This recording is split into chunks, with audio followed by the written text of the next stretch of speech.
Well, good morning, birders. Out here in the hill country again, doing another bird survey on some property. This time it's a little different. We're packing heat.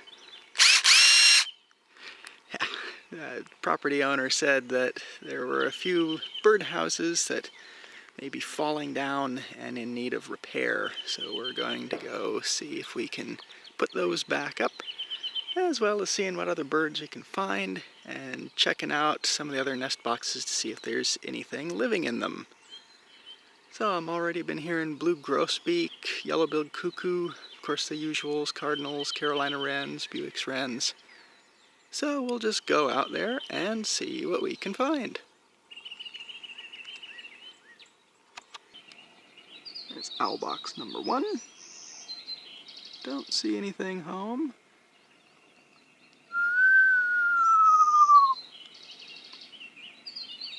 Owl doesn't seem to be responsive if he's in there, but something's been chewing on it.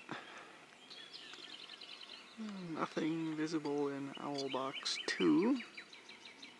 So if you've watched some of my previous videos, oh, I hear a summer tanager, but some of the previous videos up in Llano area, you might have heard me talk about being in the Llano uplift. And the geology up there is there's a lot of granite and harder stone that has been left behind after erosion.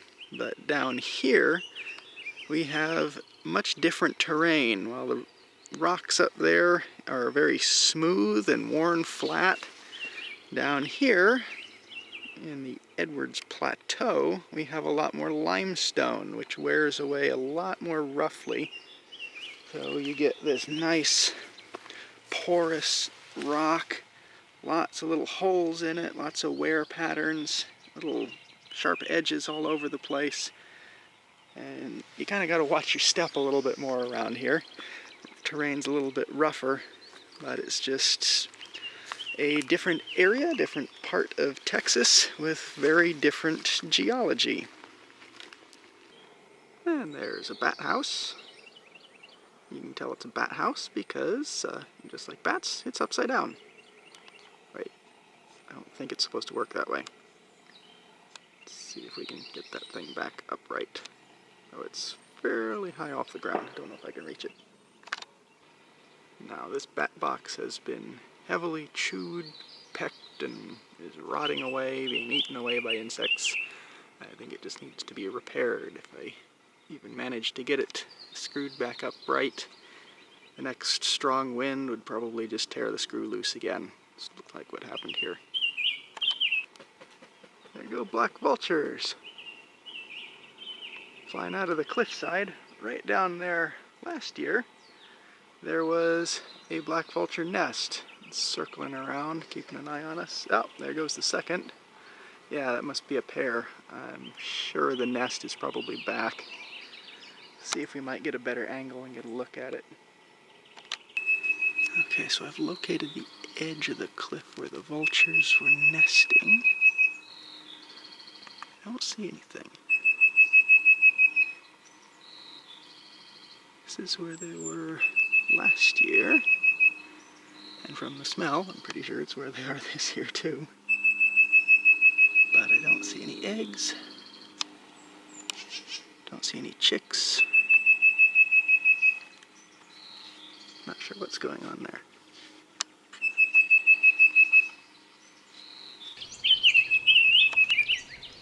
So there's the male summer tanager singing.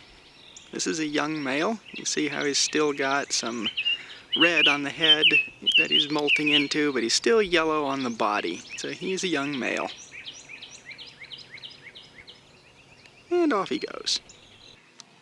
Here is chickadee nest box 1. Let's pull out the optical fiber camera and see if there's anything inside.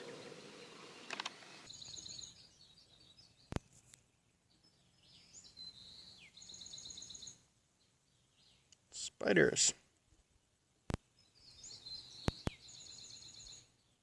Lots of spider webs.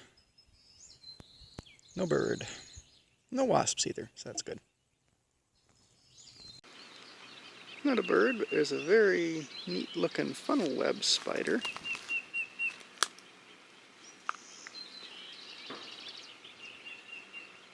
At least the web. Spider's hiding down inside there. Now, for those of you lucky enough to not know what this is a fire ant mound, also known as red imported fire ant. They're not a native species. They're quite invasive and quite destructive. They're not really active now, but if you do what you're not supposed to do and poke it, you can see they start to swarm out. Nasty little things. Bite you, sting you, hurts quite a bit. So the best course of action to do with these guys is kill them all! Ha ha ha! Yeah!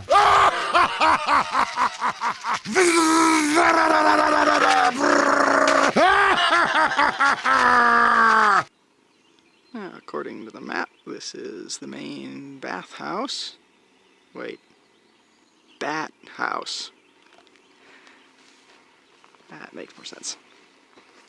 Looks to be in good condition. Looks like dirt dauber nests and some quite large paper wasp nests. There's chickadee box 2. Haven't seen anyone flying around, so we will look inside the box again. And there's some quite angry looking red paper wasps in there. So we can safely conclude that there are no birds. Now, to deal with wasps in a birdhouse, it's generally recommended to just leave them be in the summertime, unless you've got like a bee suit or something. But instead come back in the winter time when the wasps are dormant, remove the nests, scrape anything off the top of the birdhouse, off the ceiling, and then rub either wax or unscented soap on there. That creates a layer of slick stuff that the wasps don't want to put their nest on. They're not able to get that paper nest stuck up on there. So best bet, come back in the wintertime and clean it off then, and then wasp proof the roof of the house. There's Mr. Male Cardinal. Nice big crest. Big orangey beak and a black mask on the face. And look at that guy. Red-headed centipede. Things are huge. Nice to see them in their natural environment. Out here, running between the rocks. Sometimes I find them in my house, and that's not nearly as fun.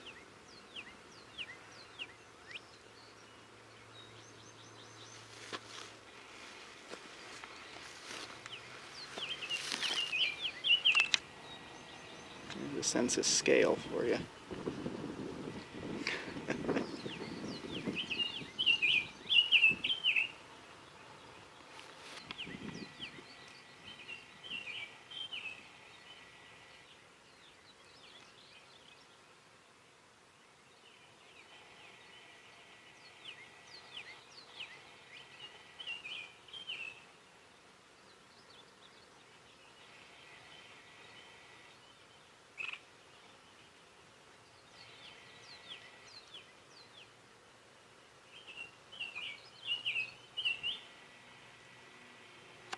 And here's titmouse house number 1. Haven't heard a titmouse nearby. I'm hearing a cardinal chipping in there. He might have a nest in one of the trees nearby. Let's check it out. Let's see what's in here.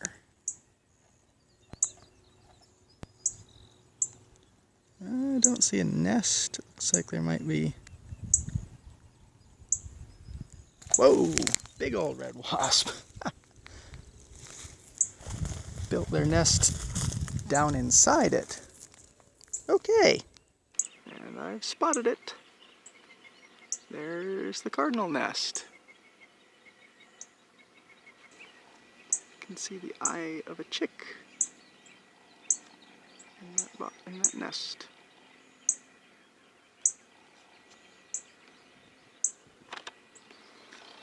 And here we have titmouse house 2. Let's see if you can see what's in there. Let's see what's awaiting us in here. Oh, good. Well, not good. There's no birds, but there's no giant wasp nest waiting for me either.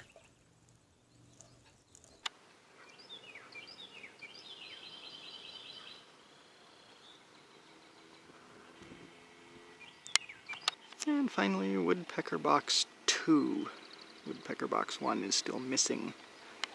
This one looks like it's had some use by woodpeckers. There's definite pecking around the main hole, but I don't know if there's enough light getting up there for the camera to focus. Yeah, there's a paper wasp, red wasp nest inside there.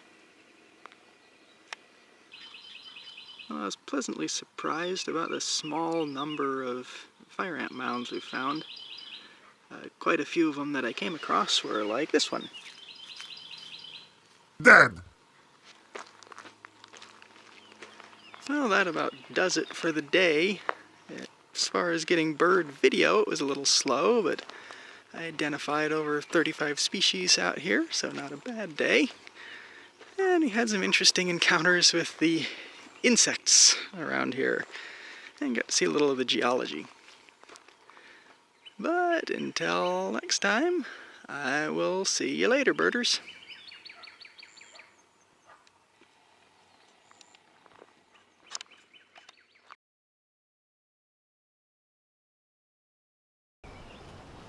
Bonus ducks!